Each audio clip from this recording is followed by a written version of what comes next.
Everybody, I moved to Indianapolis in the 90s, and I think a lot of you guys know that. I've mentioned that before in other videos.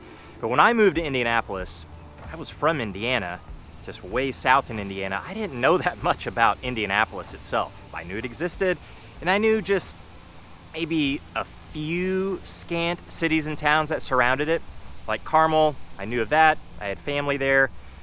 I didn't know many other places at all. And where I'm standing right now in Eagle Creek Park, I had no idea this place existed. And there are so many good memories of Eagle Creek Park for me. I really don't think I've got a definitive favorite place in Indianapolis. Changes maybe a little bit based on mood and season, but consistently, Eagle Creek Park is probably up there near the top. In the top 3, I'd say. I used to run here a lot.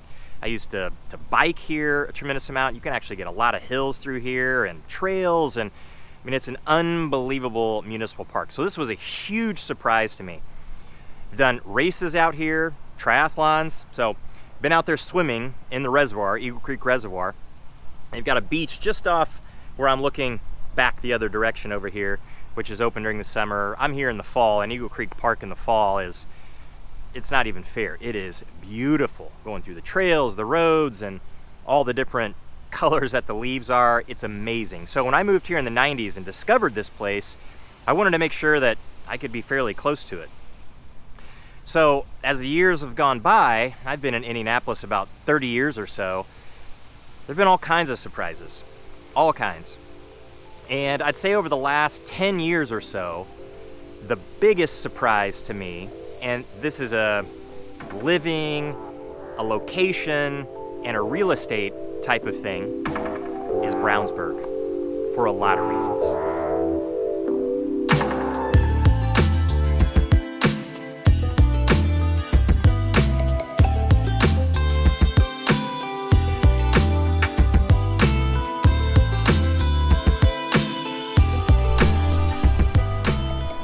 Brownsburg. So it was surprising, and it continues to be surprising in a lot of ways. For one, Brownsburg's not terribly busy.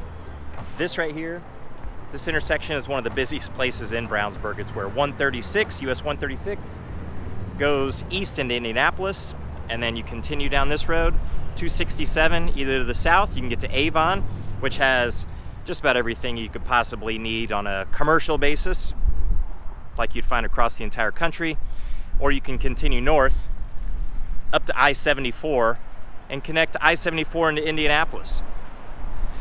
All of this interconnectedness and busy enough has been here for quite a while. But in the 90s, I didn't know that much about it. But I had a friend that was in Westfield and took a job in Brownsburg. And at that point, I'd heard of Brownsburg, but I didn't really know that much about it. Kind of knew where it was, but wasn't exactly sure.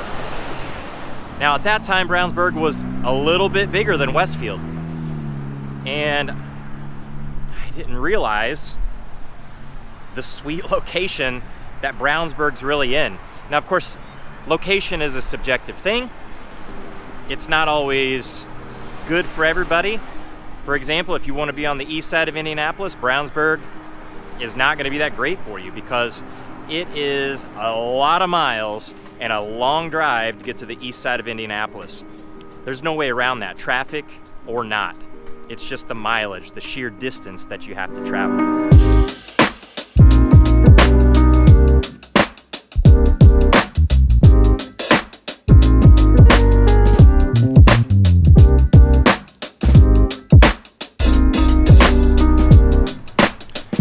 I thought at the time that Westfield was in a pretty good location, but I still like the location of Westfield, but you have to really want to live in Westfield. If you work in Indianapolis and live especially in really far northern parts of Westfield, it can be troublesome to get to Indianapolis.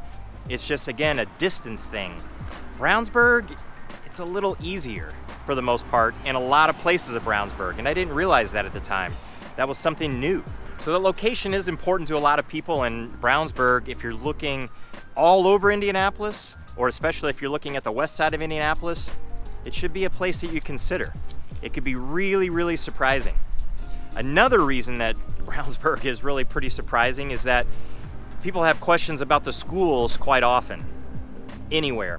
Well, Brownsburg schools, they're not terribly tiny. There are lots of elementary schools, and the high school has over 3,000 kids, and it's easily one of the highest rated schools in the entire metro. It's hard to find once you're anywhere around here in Avon or Brownsburg or Zionsville, a school that's poorly rated. And Brownsburg is right up there, but somehow they fly under the radar. I don't know exactly how that happens, especially with the size of Brownsburg High School, and then given the number of other schools that feed into Brownsburg, but it continues to occur.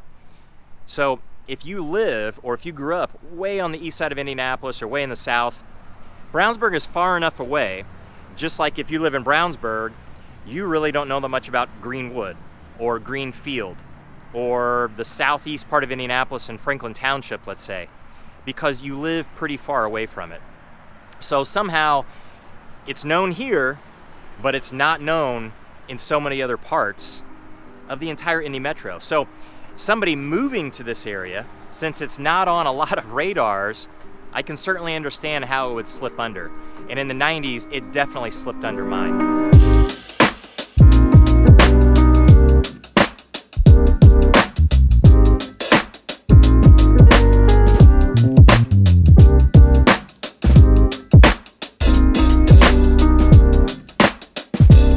But not anymore. Over this past year, we've helped over 40 families relocate to the whole Indy Metro. That's just people relocating here.